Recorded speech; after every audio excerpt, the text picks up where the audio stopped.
So James. Okay, thank you very much, Ron. Good morning. It's a real pleasure to be here. And Michael's introduction was ideal for some of the things I want to try and cover. He was raising this issue about the difficulty of making choices, and of course that's what decisions are about. They're about making choices.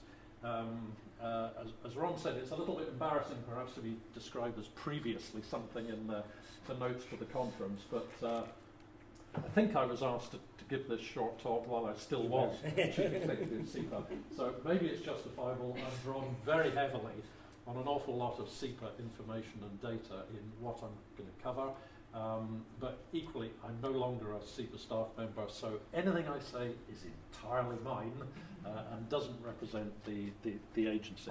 But I'm going to draw on some of my experiences, and actually it was Joe talking about SE Web reminded me of an Ipsos Mori organised focus group that I was involved in on behalf of SE Web in Inverness, which is probably about a year and a half ago now, which was a group not quite as big as this, and Ipsos Mori managed it. It was meant to be a good cross-section of the local population. And the first session went through what are all the environmental issues in Scotland, and the walls were plastered with little post-it notes as usual. Then there was a coffee break, and then the Ipsos Mori guy got everyone back together and said, right, our next task for the next hour and a half is to prioritise all of these environmental issues in Scotland.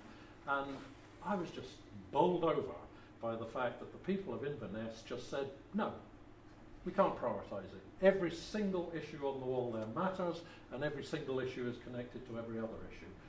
I use that quote quite often, certainly did in the past, because SEPA was, presumably still is, often criticised for not being very clear on what its priorities are. I think that is actually a hell of a difficult question to answer. Do I just press left and right? Yeah. Oh, there we are, right. Now, it's a terrible slide, this. They do get better, believe me. But this is actually the original of a kind of question that I posed about 10 years ago, which addresses exactly that issue. What really matters in what many public bodies, but in this case SEPA, is actually doing. And I thought we needed to start being able to answer some of those questions if you're able to read them. We know about Scotland's total ecosystem services. What we didn't know then, and I'll come on and show that we've begun to answer some of these questions, is how do those ecosystem services, when they're valued, actually break down by different biomes? What is the value of the land services compared to the water services? Then you can begin to ask, well, what are the risks imposed on those ecosystem services by value? So are the big valuable ones being put at risk, or are the kind of less valuable ones being put at risk? We need to know that in order to start making choices about how we monitor the environment. So you can then ask the question, are we monitoring the right things, the things that we really value in terms of ecosystem services, or are we wasting time monitoring things that aren't so important? And you can then look at the practices, the processes and the procedures and the activities in Scotland, and how do they relate to the risks they're imposing on ecosystem services. And again, taking it back to the interests of an organisation like SEPA, is the regulation being applied actually regulating and controlling and ameliorating and mitigating those activities that are posing the biggest risks to the most valued ecosystem services? Can we answer all of those questions? And then how much damage is being done to individual ecosystem services by the operations and the activities, even though they are mitigated or ameliorated by regulation? And then ultimately, as you get towards the bottom of this horrible diagram, is the polluter actually paying the right amount for the risk imposed or indeed the damage done to the value of those ecosystem services? Well, that did kind of kick off some work that progressed over the years. And one of the original pieces of work was to try and value the sum, the total of Scotland's ecosystem services, and the conservative value put on it, because many aspects couldn't be valued, of course, was and this has been inflated over the years, so it's slightly updated from the original work, round about £25 billion a year is the valuation you could, using the Costanza technique, put on Scotland's ecosystem services. Okay, maybe we've all got kind of used to that figure, but in those days it was pretty novel. But you can take that further and break that down into the various biomes or the environmental compartments. So for example, ecosystem services attached to or provided by or delivered by land is about 28% of the total. Delivered by fresh water is 28% of the total. And coastal and estuary is 44%. That is because Scotland has a very big sea territorial waters and it has a very long coastline. So the coastal and estuary and seawater component is very large.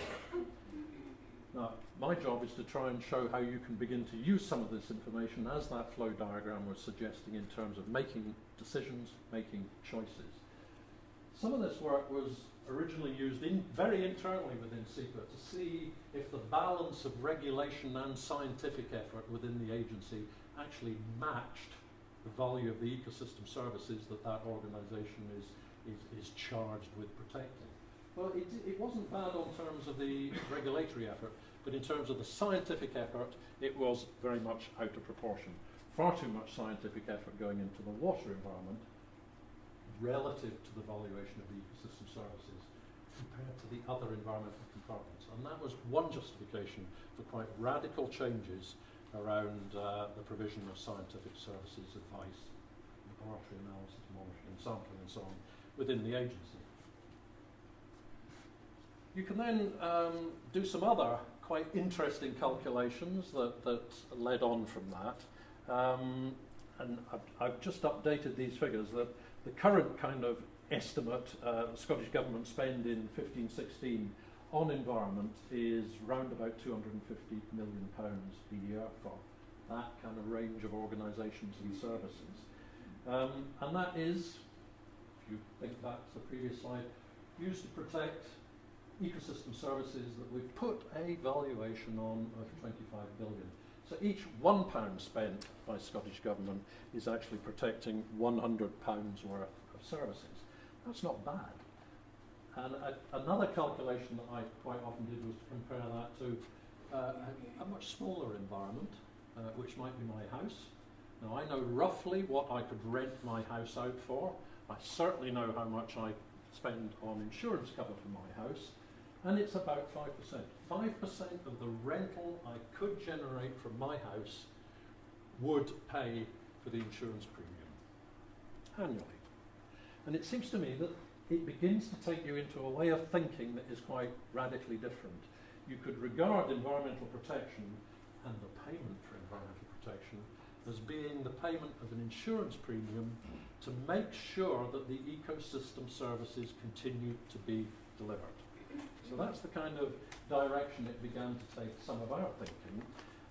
And in terms of the radical and transformational change that SEPA, the agency, was going through at that time, part of which was also completely revising its cost recovery or charging scheme. You may know that half the agency's funding comes from government through a grant each year, but half is derived from industries and businesses paying licenses in order to discharge into the environment. Well, those charges, conceptually, what are they doing? What are they paying for? What is the kind of mind model by which you arrive at how much you should be charging for a license each year? Well, we began to think along the lines that this cost recovery scheme or charging scheme could be regarded as businesses paying an insurance premium to ensure that the ecosystem services that they use as a business continue to be provided. One of those ecosystem services is a river into which you can put pollution.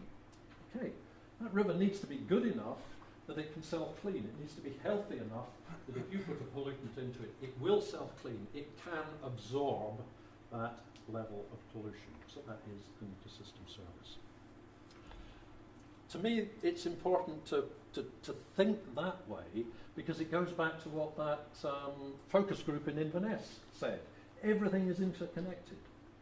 So the health of that river, which is providing an ecosystem service to a business, depends on so many other factors.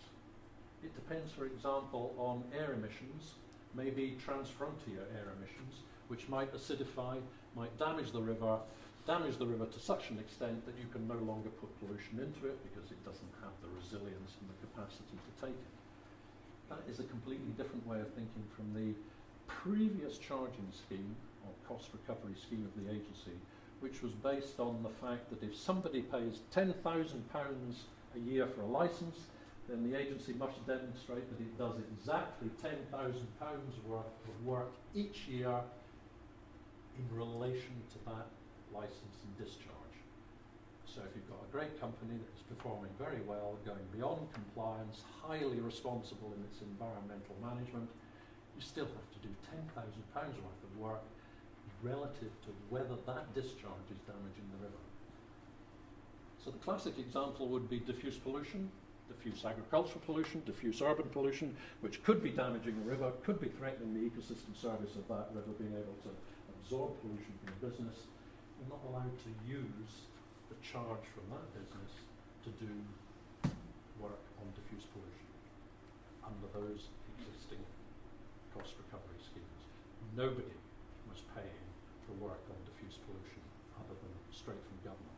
That strikes me, it strikes many people, I think, as pretty crazy. So ideas were developed around about developing a cost recovery or charging scheme that looked at payment for ecosystem services, payment to the agency, in effect, an insurance premium each year that the ecosystem services I as a business need will continue to be provided and available to me. Not allowed. Broke Treasury rules. It's regarded more as a tax than a cost recovery scheme. So it never happened. The agency is currently devising a new charging scheme. It won't be based on that. So I'm talking here about a potential decision that I think would have been a good decision, I think would have been a good choice, but there were obstacles in the way.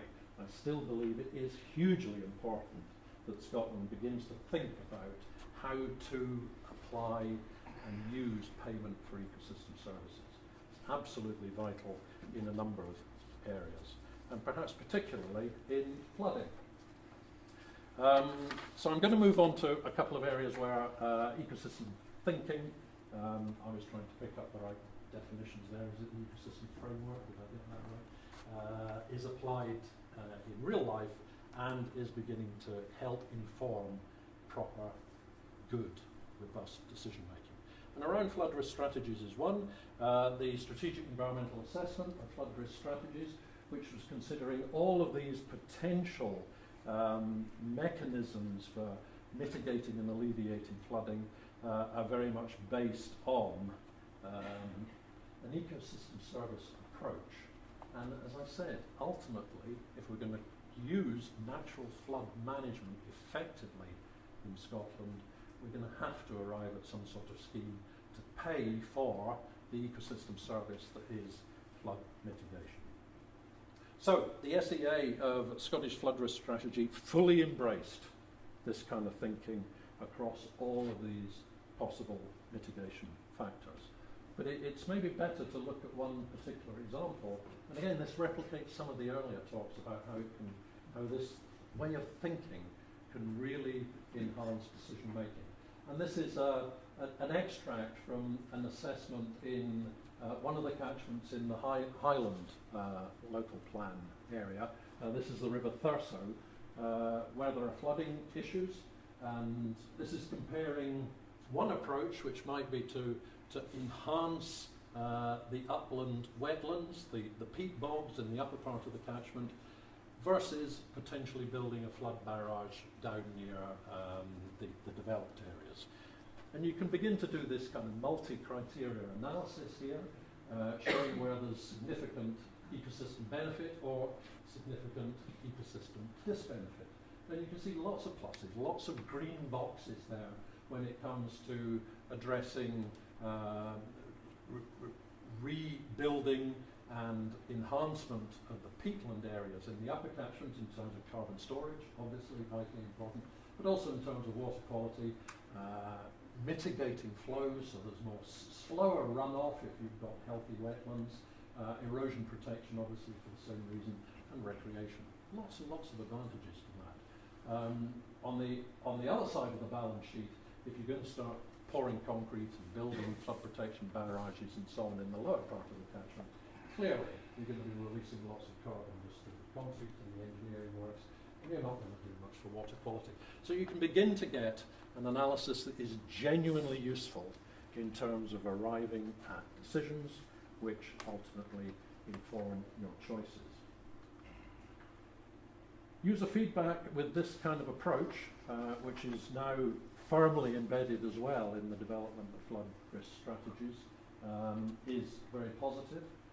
It doesn't add a lot of time to go through this kind of structured process, and it provides, as is suggested here in the feedback, consistent framework.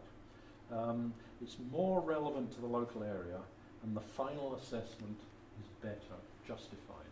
And the other example I want to move on to, I think, demonstrates that in bucket loads, and that's the application for a hydro scheme on the River Bran, which is near Dunkeld. This was a real-life case, and it was actually tested in public inquiry, and the decision that SEPA made was upheld, and that decision was not to license the hydro scheme.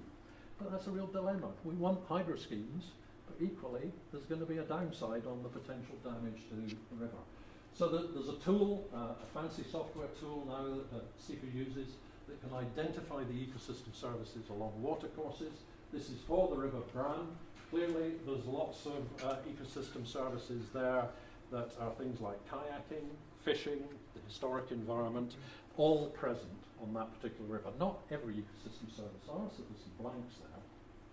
And then again, you can begin to do that kind of robust, procedural, multi-criteria thinking to arrive at a balance.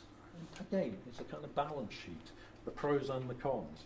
Clearly, hydro generation, renewable electricity is of great value and is a positive. On the ecosystem service side, lots of negatives. And the final judgment was that the negatives outweigh the positives. And that was tested in a public inquiry and found to be upheld. Now, maybe one day we can put monetary values. Some of you may disagree with that, but it's just one way of kind of translating the thinking into a common currency. But at the moment, I think that would just add a layer of complexity and a layer of dubiety that would undermine some of these decisions. So at the moment, it's kind of multi-criteria analysis, as I said, tested in a public inquiry, and it was held good. So, finally, I think this is the kind of conclusion that you can arrive at, that this operational approach to decision-making or choice-making allows better informed decisions to be made. Ultimately, it has the potential to ensure that we adopt only the most sustainable practices